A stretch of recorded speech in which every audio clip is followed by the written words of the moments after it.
Salut à tous et bienvenue à l'assaut. Aujourd'hui, unboxing et test du chargeur B6 Neo de chez SkyRC. Allez, c'est parti.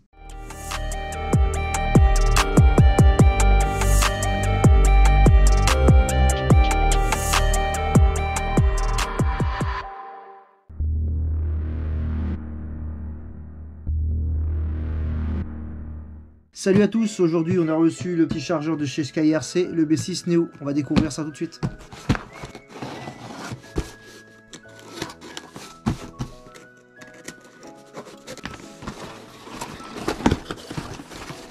Effectivement, c'est très petit. Pour l'avoir vu en photo, je pensais que c'était un petit peu plus gros. Alors, on va déballer déjà. Ah oui. Alors déjà, là. Vous voyez là, il tient dans la main quoi.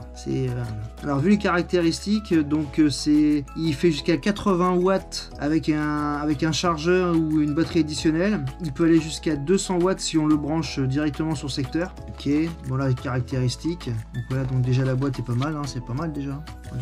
Hop là, on va le déballer. Alors, la petite mousse, la petite notice. Ah, le bébé est là. Alors, voyons voir ça. Ah oui, effectivement. Vous pouvez trouver le chargeur en plusieurs couleurs.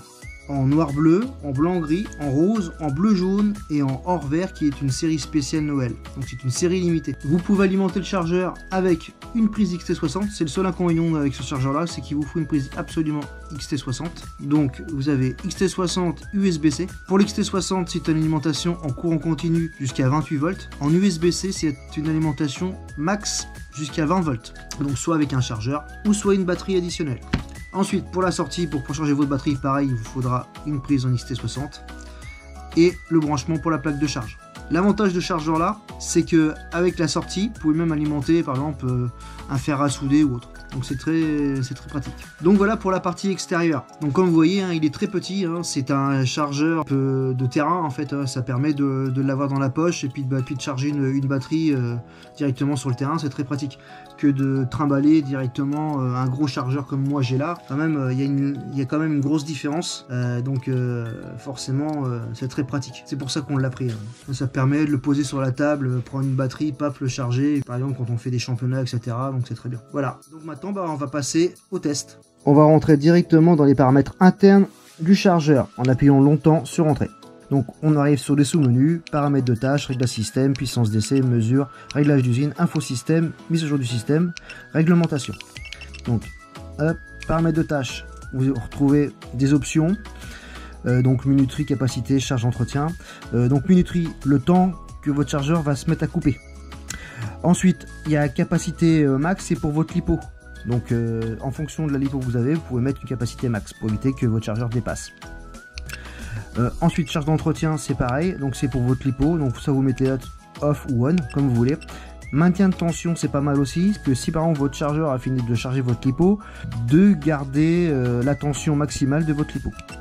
Retour, donc après réglage du système, donc vous retrouvez la langue, l'alimentation minimale que vous pouvez donner à votre chargeur. Donc attention, si vous changez la tension minimale de votre chargeur, si vous n'avez pas l'alimentation adéquate, votre chargeur va dire qu'il ne peut plus s'alimenter. Donc après c'est à vous de choisir. Ça va de 10 volts jusqu'à que je dise pas de bêtises, de 10 volts jusqu'à 24 volts. Voilà. Donc faites bien attention à ça. Moi j'utilise une alimentation de 12 volts, donc je peux mettre minimum 10 volts, ça change rien.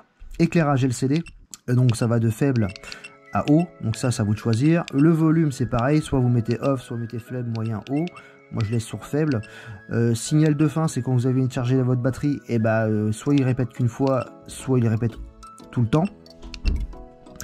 Attention on, vous le laissez parce que ça c'est quand il y a un problème, votre chargeur vous le dit. Ensuite puissance d'essai, alors ça c'est très bien, c'est cette sortie là, vous pouvez l'alimenter comme vous voulez, ça va de 5 volts jusqu'à 27 volts, et ça vous pouvez alimenter ce que vous voulez, c'est très bien. Donc en alimentant correctement, et après vous choisissez le courant que vous voulez en fonction de l'appareil que vous allez alimenter. Ensuite mesure, là vous pouvez brancher directement sur la prise d'équilibrage ici, et il vous calculera directement les voltages de votre batterie, etc. Pareil pour la résistance interne, ça c'est très bien. Dans mon réglage d'usine, après si vous voulez revenir à la réglage d'usine, info système, bon, voilà la mise à jour, etc. Et ensuite, mise à jour du système, si vous voulez mettre à jour le système via la petite application que vous pouvez télécharger directement sur SkyRC. Réglementation, bon après les réglementations, c'est en fonction aux normes CE, etc. Voilà. On se retrouve directement sur les paramètres de charge, donc vous pouvez sélectionner le type de batterie que vous voulez, donc de la LiPo jusqu'à la batterie plomb, le nombre d'éléments que vous voulez, donc ça va de 1S jusqu'à 6S, le type de charge que vous voulez, donc charge équilibrage, charge, stockage, décharge. Voilà, on va mettre charge, non, on va mettre plutôt charge équilibrage. La tension par cellule que vous voulez, mais le chargeur sélectionne automatiquement la bonne tension et la capacité de votre batterie. Maintenant, ce qu'on va faire, c'est qu'on va tester tout ça. Donc c'est très simple. Voilà, on lance, on retourne sur la page principale du chargeur. Il vous indique la charge de la batterie, voltage, ampérage, le nombre de milliampères qu'il envoie. Et là, vous voyez sur la droite le nombre de watts maximum qu'envoie votre alimentation en externe. C'est un chargeur qui est très simple d'utilisation, avec pas mal d'options pour un petit chargeur comme lui. Ensuite, vous pouvez l'alimenter, donc comme je vous dis en première partie de la vidéo, soit avec une alimentation externe, soit avec un chargeur, une batterie additionnelle, voire même une LiPo. Il y a une option très intéressante sur ce chargeur, c'est que même sans être alimenté, vous pouvez vérifier la valeur de chaque cellule de votre LiPo. Cette petite présentation est terminée. Si vous avez des questions, n'hésitez pas à les mettre en commentaire. On se fera une joie de vous répondre. Et puis moi, je vous dis à la prochaine les amis.